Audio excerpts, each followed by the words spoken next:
प्रश्न संख्या 31। प्रश्न संख्या 31 में बिग मार्ट कार्ड से भुगतान करने पर 5% की छूट देता है। बिग मार्ट जो है ना, ये 5% की छूट की बात कर रहा है। ठीक है, 5% छूट। ठीक है, किसी वस्तु पर 10% का लाभ प्राप्त करने के लिए अंकित मूल्य क्रय मूल्य से कितने प्रतिशत अधिक होना चाहिए। 10% लाभ की भी बात हो रही है, तो हमें क्या ध्यान देना है? हमें ध्यान देना है ऐसे क्वेश्चंस में कि हमें करना क्या है। देखो, छूट की भी बात हो गई, लाभ की भी बात हो गई।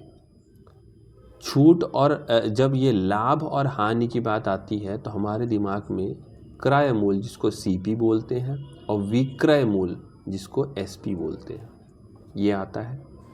लेकिन जब छूट की बात आती है तो हमारे दिमाग में आता है अंकित मूल्य। अंकित मतलब मार्क्ड प्राइस, क्या लिखा गया है उस वस्तु पे, उसकी प्राइस क्या लिखी गई है।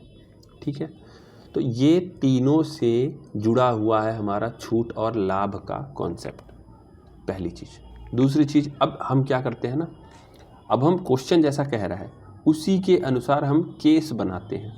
ठीक है, और उस केस को जब हम सॉल्व करेंगे तो हमारा आंसर मिल जाएगा। केस कैसे बनाएंगे? देखो, कह रहा है 5% छूट की बात हो रही है, तो अगर 100 रुपये उस पर,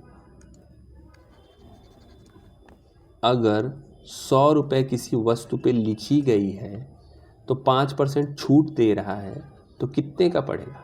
95 का पड़ेगा ना। इतना तो लिखा गया है और इतने का ये छूट देने पे बेच रहा है, मतलब सेल कर रहा है, एसपी, विक्रय मूल्य। ठीक है, तो अब इसको थोड़ा छोटे फॉर्म में लाते हैं। 100 रुपये का सामान 95 में बेचा जा रहा है। ठीक है, इसको छोटे फॉर्म में लाएंगे तो 20 रुपये का सामान 19 रुपये में बेचा जा रहा है। ये तो हमारा एक केस बन गया। ठीक, दूसरा केस में ये लाभ भी उठा रहा है। तो लाभ किस पे उठाया जाता है? लाभ क्रय मूल्य पे उठाया जाता है। तो क्रय मूल्य मतलब सीपी। ठीक है, सीपी 100 मान लो। अब लाभ कितना उठा रहा है ये? 10% का, 110 मतलब एसपी। ठीक, इसको थोड़ा और छोटे नंबर्स में करते हैं तो हमें सॉल्व करने में आसानी होगी। तो ये हो जाएगा 10 और 11। ये हमारा हो गया दूसरा केस। ठीक है, अब हमें क्या करना है, ये एसपी की बात यहाँ पे हुई है और एसपी की बात यहाँ भी हो रही है।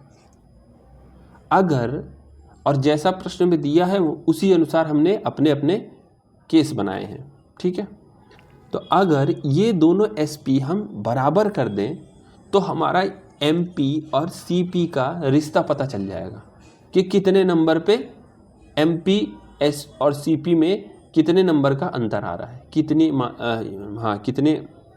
कितनी रुपए या फिर कितने भी यूनिट का अंतर आ रहा है। ठीक है, तो कुल मिला के हमें एमपी और सीपी मतलब अंकित मूल्य और क्रय मूल्य का रिश्ता पता चल जाएगा। ठीक है, तो इसको हमें बराबर करने के लिए करना क्या पड़ेगा?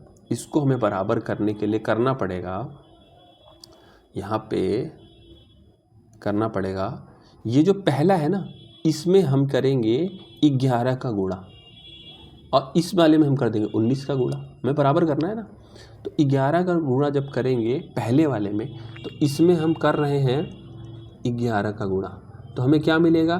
220 और 19 गुणा 11।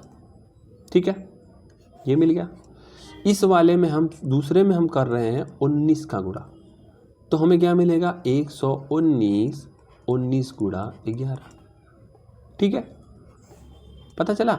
यहाँ पे हमने क्या किया है, एसपी, एसपी क्या है? एसपी जो है दोनों को हमने इक्वल कर दिया, बराबर कर दिया। तो अब एक हम तीनों को मिला के हम एक इक्वेशन बनाते हैं। 220 ये तो था अंकित मूल्य, 19 गुणा 11 ये है विक्रय मूल्य मतलब एसपी, और सीपी कितना है? 190। ये रहा, ये ठीक। अब देखो हमें पता चल गया रिश्ता क्वेश्चन के अकॉर्डिंग। ये 220 190 कितने का अंतर है?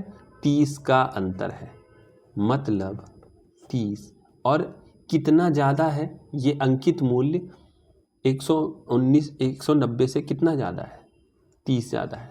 और ये हमारा, अब इसको जब हम हल करेंगे तो हमारा आएगा 300/19। ठीक है। जब इसको हम अब इसको और सिंप्लीफाई करेंगे तो हमारा ये आंसर आ जाएगा। ठीक।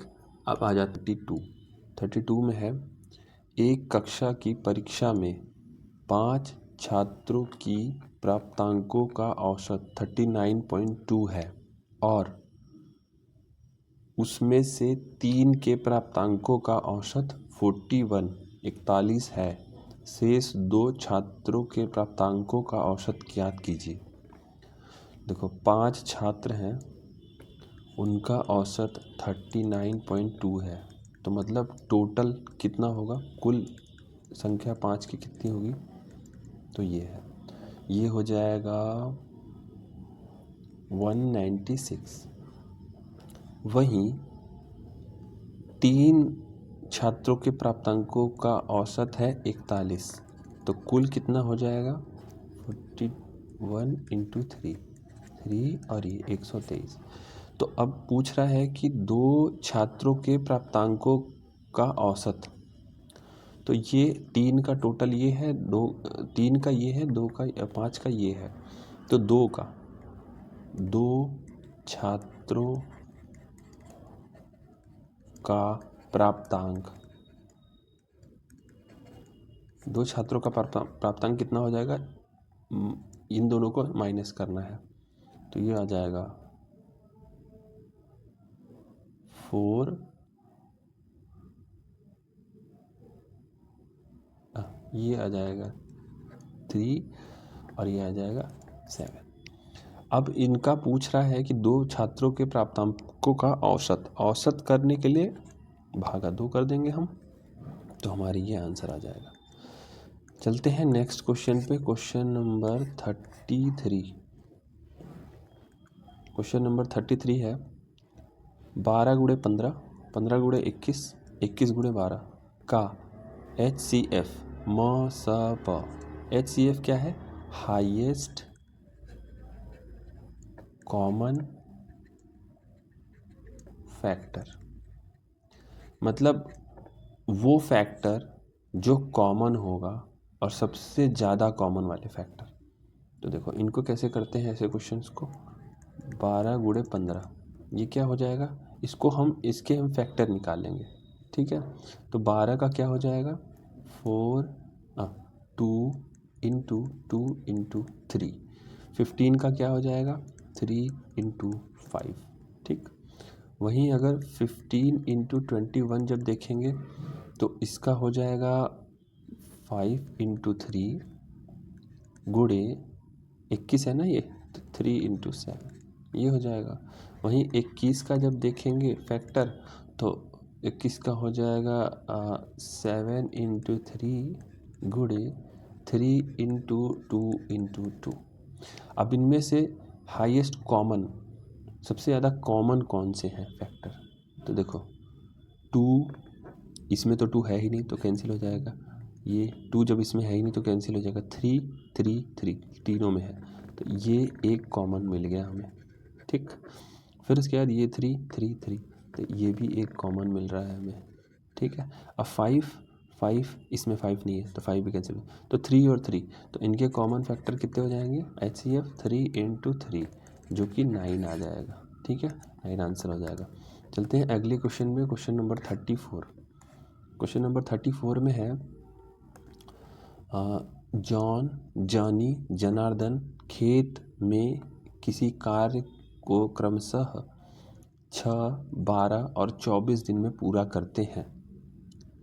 वे एक साथ मिलकर उसी काम को कितने दिन में पूरा करेंगे? देखो 6 दिन, 12 दिन, 24 दिन, इनका LCM कितना होगा? इनका LCM होगा 24। ठीक है। तो 6 4 जा 6 चौक 24, 12 दूना 24, 24 पंजा 24, ठीक है। तो कितना आ जाएगा 24, 4 2 6 1 7, ठीक है। अब इसको हम थोड़ा सा डिवाइड करके इस फॉर्म में ला देंगे, ये हमारा आंसर हो जाएगा। और एक दिन वाला कॉन्सेप्ट अलग है ही, उससे भी हम कर सकते हैं। Question number 35। क्वेश्चन नंबर 35 में दिया गया है, दिए गए विकल्पों में से उस क्रम का चयन कीजिए जो निम्नलिखित शब्दों का सर्वोत्तम ढंग से सार्थक क्रम में व्यवस्थित करता है। तो इस क्रम में उचित, सबसे उचित क्रम देखो, परिवार, ठीक है, विश्व, ठीक है, व्यक्ति, समुदाय, देश। सबसे छोटी इकाई कौन सी है? देखो, एक व्यक्ति है, फिर वो परिवार का हिस्सा है, फिर परिवार समुदाय का हिस्सा है, समुदाय देश का हिस्सा है, और देश विश्व का हिस्सा है। तो 2 सबसे लास्ट में आएगा। उसके बाद सबसे पहले आएगा व्यक्ति, फिर परिवार, व्यक्ति फिर परिवार, फिर उसके बाद समुदाय, समुदाय 3 1 4, पहला 1। चलते हैं क्वेश्चन नंबर 36। क्वेश्चन नंबर 36 है, रीजनिंग के क्वेश्चन है ये। इसको कैसे करेंगे? दिए गए कथनों का अध्ययन कीजिए और निर्णय कीजिए कि विकल्पों में दिए गए निष्कर्षों में से कौन से तार्किक रूप से कथनों का पालन करते हैं। ठीक है, ये है कथन। क्या है? सारे गिटार वाद्य यंत्र हैं। गिटार है, ठीक, और ये सारे वाद्य यंत्र हैं। ठीक है, सारे वाद्य यंत्र बैग पाइपर है, बैग पाइपर है। ठीक है, अब इसको हम करते हैं, विकल्पों को देखते हैं ये तार्किक रूप से सही है कि नहीं। सभी बैग पाइप वाद्य यंत्र है, सभी बैग पाइप वाद्य यंत्र है, बिल्कुल नहीं, ये हिस्सा वाद्य यंत्र नहीं है। ठीक है, तो पहला वाला गलत हो गया। सभी वाद्य यंत्र गिटार है, सभी वाद्य यंत्र गिटार है, बिल्कुल नहीं, ये हिस्सा गिटार नहीं है। सभी गिटार बैक पाइपर है, गिटार बैक पाइपर, गिटार अगर वाद्य यंत्र है और सभी वाद्य यंत्र बैक पाइपर है, इसका मतलब सभी गिटार बैक पाइपर है। ठीक है, तो ये हमारा आंसर हो जाता है। अगले क्वेश्चन पे चलते हैं, क्वेश्चन नंबर 37। क्वेश्चन नंबर 37 है, हमारा सौर मंडल किस गैलेक्सी का एक हिस्सा है? तो मिल्की वे। ये क्वेश्चन है ज्योग्राफी का। देखो, गैलेक्सी जो है ना, ये एक्चुअली में होते हैं 3 शेप के। एक होते हैं एलिप्टिकल इस शेप में, और एक होते हैं स्पाइरल इस शेप में, और एक होते हैं इर्रेगुलर, मतलब इनका कोई शेप नहीं होता है, ऐसे कुछ भी होता है। ठीक है, तो जो हमारा मिल्की वेव आकाश गंगा जो है ना, ये हमारा स्पाइरल है। ठीक है, ये हमारा क्या है? स्पाइरल शेप की गैलेक्सी है। चलते हैं अगले क्वेश्चन में, क्वेश्चन नंबर 38। क्वेश्चन नंबर 38 है, क्वेश्चन नंबर 38 में रायसीना हिल कहाँ स्थित है? रायसीना हिल जो दिल्ली में इंडिया गेट, राष्ट्रपति भवन और इंडिया गेट जो है, इनके बीच में 3 किलोमीटर का जो डिस्टेंस है, ये हिल पे है, और उसी हिल का नाम है रायसीना हिल। और ये हिल की नीचे हिस्से, वैली वाले हिस्से में थी। मतलब दिल्ली जो है वो अरावली हिल्स जो हमारा इस तरीके से है,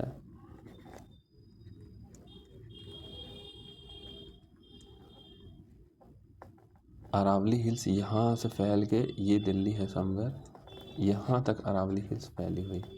तो अरावली हिल्स के जो ख़त्म जो एंड वाले हिस्से हैं वो दिल्ली को टच करते हैं। तो दिल्ली कहीं ना कहीं अरावली हिल्स का पार्ट है, जो अरावली हिल्स के जो हिस्से ख़त्म हो रहे हैं, तो हल्के फुल्के पहाड़ है ऊंचे नीचे, तो वहीं पे दिल्ली स्थित है। अब दिल्ली का जो ये रायसीना हिल्स है, यहीं पे राष्ट्रपति भवन बनाया गया था, यहीं पे एक्चुअली में वॉइसरॉय बनाया गया था, वॉइसरॉय हाउस था ये, और इसको बाद में राष्ट्रपति भवन में कन्वर्ट कर दिया गया।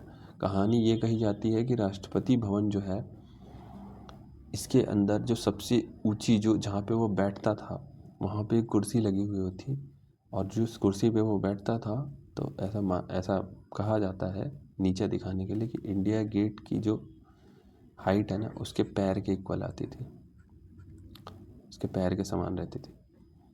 तो ये तो हो गई स्टोरी रायसीना हिल की। आगे बढ़ते हैं क्वेश्चन नंबर 39।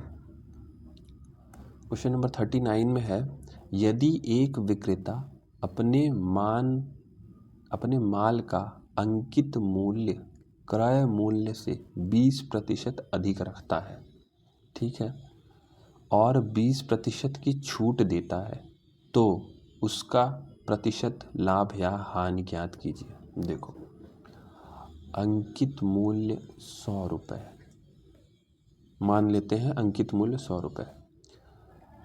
अब क्रय मूल्य से 20% अधिक है, ऐसा करते हैं, इसको इस तरीके से मानते हैं, क्रय मूल्य पहले मान लेते हैं, ठीक है, ये क्रय मूल्य है, क्रय मूल्य से 20% अधिक रखता है अंकित मूल्य, तो 120 रखता है, ठीक है, और 20% की छूट देता है। अब इसमें वो छूट भी दे रहा है, 20% की छूट,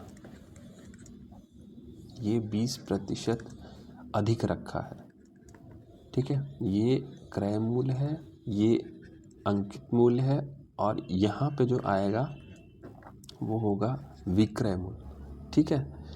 तो 20% की छूट देता है, इसमें जब 20% की छूट देगा तो 96 आ जाएगा, ठीक है। 20% की छूट कैसे निकालेंगे हम, 120 माइनस 20% 120 का, तो जब हम इसको हल करेंगे तो हमारा उत्तर आ जाएगा 0 0 0 0 कैंसिल आउट हो जाएगा, तो ये 24 जब माइनस करेंगे तो 96 आ जाएगा। तो ये हो गया एसपी, ठीक है। अब देखो, क्रय मूल्य ये था, विक्रय मूल्य ये है, तो कौन ज़्यादा है, क्रय मूल्य ज़्यादा है, मतलब ये खरीद ज़्यादा पे रहा है, बेच सस्ते में रहा है, तो इसको कितने का आ रहा है, 4 रुपये का लॉस आ रहा है, 4% का। ये 100 में हमने एज्यूम किया था, हमने 100 माना था, इसीलिए हम सीधे ये जो नंबर है ये परसेंटेज में ही है। चलते हैं अगले क्वेश्चन में, क्वेश्चन नंबर 40। क्वेश्चन नंबर 40 है, 150 मीटर ऊंची मीनार से वाहन की दूरी ज्ञात कीजिए यदि वाहन का अवनमन कोण 45 डिग्री है। देखो, 150 मीटर ऊंची मीनार है और कोई वाहन है, यहाँ पे हमें ये निकालना है, और ये 45 डिग्री है और ये 150 मीटर है। देखो, इसमें क्या होता है ना, इसमें हमें tan का फार्मूला पता होना चाहिए।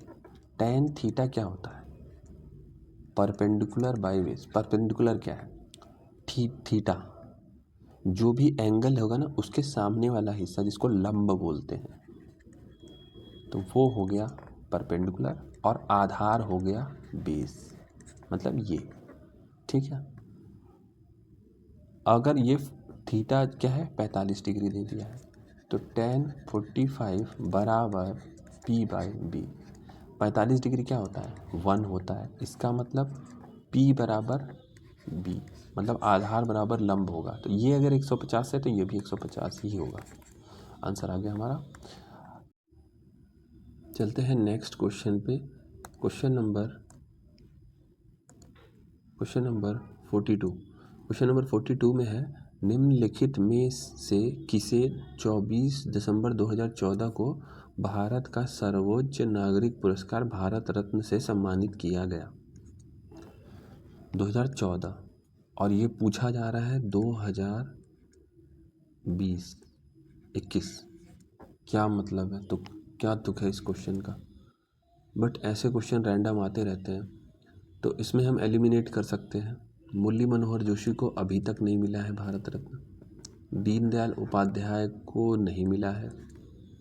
LK आडवाणी को 2021 में मिला था, आई थिंक। नहीं 2023-24 में मिला था, कुल मिला के उस समय नहीं मिला था। तो यही एक बचते हैं।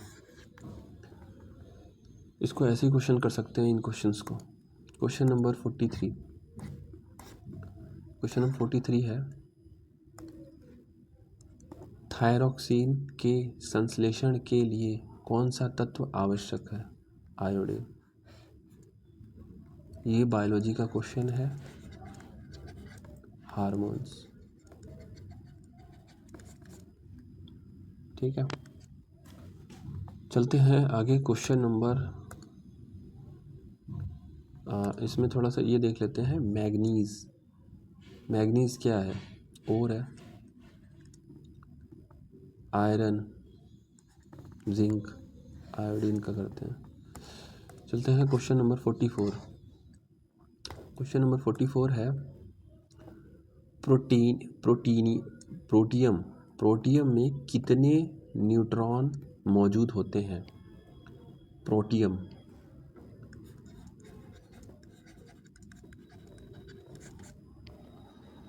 इसमें हो गया 0। ये है केमिस्ट्री का क्वेश्चन। इसके लिए हमें जो पीरियोडिक टेबल है उसका थोड़ा नॉलेज होना चाहिए, और उसके बाद इलेक्ट्रॉन्स, प्रोटॉन्स, न्यूट्रॉन्स होते क्या है। अंदर जो है वो प्रोटॉन प्लस न्यूट्रॉन होता है, और बाहर उसके इलेक्ट्रॉन्स जो होते हैं वो करते रहते हैं, स्पिन करते रहते हैं। Question number 45। क्वेश्चन नंबर 45 है, 4 शब्द दिए गए हैं जिनमें से 3 किसी तरह से एक समान है और एक असंगत है। तो असंगत शब्द का चयन कीजिए। जयपुर, तिनसुकिया, देहरादून, कोहिमा। ठीक है, तो अब देखो इसको हम कैसे फाइंड कर सकते हैं। इस पे थोड़ा दिमाग लगाएंगे तो ये देहरादून, कोहिमा, जयपुर, ओके मिल गया। देखो असंगत कैसे है, ये तीनों राजधानी है।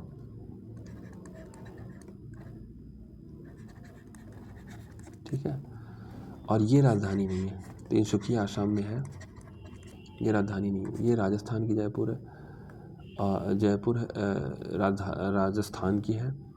ये उत्तराखंड है। कोहिमा है नागालैंड। तो ये हो गया, कुल मिला के राजधानी वाला इसमें लॉजिक था। नेक्स्ट क्वेश्चन है question number 46। 45 kilometre per hour की चाल से चल रही एक रेलगाड़ी 4 घंटे में कितने खंभों को पार कर लेगी। दिया गया है कि रेल मार्ग पर खंभे 50 मीटर की दूरी पर स्थित हैं। ठीक है, और रेलगाड़ी यात्रा के आरंभ में ही एक खंभे को पार कर लेती है। ठीक है, देखो ये खंभे से शुरू कर रही है रेलगाड़ी, यहीं से शुरू कर रही है। अब ये कितना करेगी। ठीक है, मतलब ये एक खंभा तो ये चलेगी नहीं फिर भी पार कर लेगी। ठीक है, लेकिन जब ये चलेगी तो कितना खंभा पार करेगी। ठीक है, तो सबसे पहली बात तो ये 4 घंटे में कितनी दूरी तय करेगी। तो ये तो है इसका स्पीड, और ये है इसका टाइम। ठीक है, तो कितनी दूरी पार करेगी, दूरी कितनी हो 4 घंटे में तय करेगी। 45 गुणे 4 कितना हो जाएगा, ये हो जाएगा 180 किलोमीटर। ठीक, किलोमीटर में है। खंभे 50 मीटर की दूरी पे हैं एक दूसरे के। ठीक है, ये समथिंग 50 है, समझ लो 50 मीटर। तो इसको मीटर में कन्वर्ट करेंगे हम। 180 गुणे 1000 मीटर। ठीक, अब इतनी अब हम इसको 50 से भाग कर देंगे तो कुल खंभा पता करने के लिए 180 भागे 50, ये हो जाएगा 200। तो ये कितना हो जाएगा 20, एक ही जीरो होगा, तो ये हो जाएगा। ठीक है, इतने खंभे आएंगे, लेकिन इतना ऑप्शन में नहीं है, ऑप्शन में है लेकिन हम जल्दीबाजी में गलत क्या करेंगे, देखो और ये जो और करके लास्ट में दिया है ना इन्फॉर्मेशन, सूचना क्वेश्चन में, रेलगाड़ी यात्रा के आरंभ में ही एक खंभे को पार कर लेती है, मतलब गाड़ी चली नहीं तभी एक खंभा हो गया उसका, और ये चलने पे इतना कर रही है, तो एक इसमें ऐड कर देंगे तो ये हमारा आंसर आ जाएगा। चलते हैं अगला question, question number 47। Question number 47 है, क्वेश्चन नंबर 47 है, गुप्त साम्राज्य के निम्नलिखित राजाओं में से कौन एक अच्छा वीणा वादक भी था। वीणा वादक, देखो इसमें क्या है ना, ये है कोर फैक्ट, ये क्वेश्चंस होते हैं कोर फैक्ट, इसमें कोई लॉजिक और कोई तर्क, कोई रीजनिंग कुछ काम नहीं करता। अगर आप पढ़े हो तो अच्छी बात है, इसके लिए बेस्ट है लूसेंट पढ़ो, उसमें ऐसे फैक्ट्स कि वीणा वादक कौन थे, समुद्रगुप्त, ये आया था ना, चंद्रगुप्त के बाद समुद्रगुप्त के बाद जो ऐसे करके, जो उसमें मतलब इनसे रिलेटेड जो 4, 5, 8 फैक्ट हैं, ज़्यादा फैक्ट तो है नहीं, उनको लूसेंट में वन लाइनर करके दे रखा है। इनसे रिलेटेड जो भी फैक्ट है तो उसको हम बार बार पढ़ेंगे तभी याद होगा ऐसे फैक्ट्स। क्वेश्चन नंबर 48, इकोलॉजी, आ जाओ। देखो इकोलॉजी, ये अर्नस्ट हैकेल, ठीक है, अर्नस्ट हैकेल, इन्होंने ये जो शब्द है ये बनाया था इन्होंने, ठीक है। अब देखो इकोलॉजी, इसमें कई सारे क्वेश्चन जैसे आते हैं, एक तो इकोलॉजी हो गया, एक आ गया एनवायरनमेंट, एक आ गया इकोसिस्टम, एक आ गया बायोडाइवर्सिटी, और है एक बायोडाइवर्सिटी हॉटस्पॉट।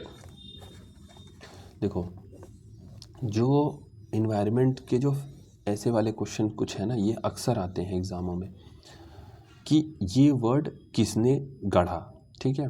तो इकोलॉजी, इसको याद करने का ट्रिक ये है, इकोलॉजी, इकोलॉजी, ठीक है, क आ रहा है ना, हैकल, ठीक, इको हैकल, इसको हमें क से ऐड कर देना है। अब आ जाओ इकोसिस्टम, सिस्टम, टी आ रहा है ना, टेंसले, इकोसिस्टम टेंसले, ठीक। बायोडाइवर्सिटी, बायोडाइवर्सिटी में मतलब बायोडाइवर्सिटी रोशन, बायोडाइवर्सिटी क्या है, सुंदरता, सुंदरता जहाँ आएगी वहाँ रोशन हो जाएगा, ठीक है।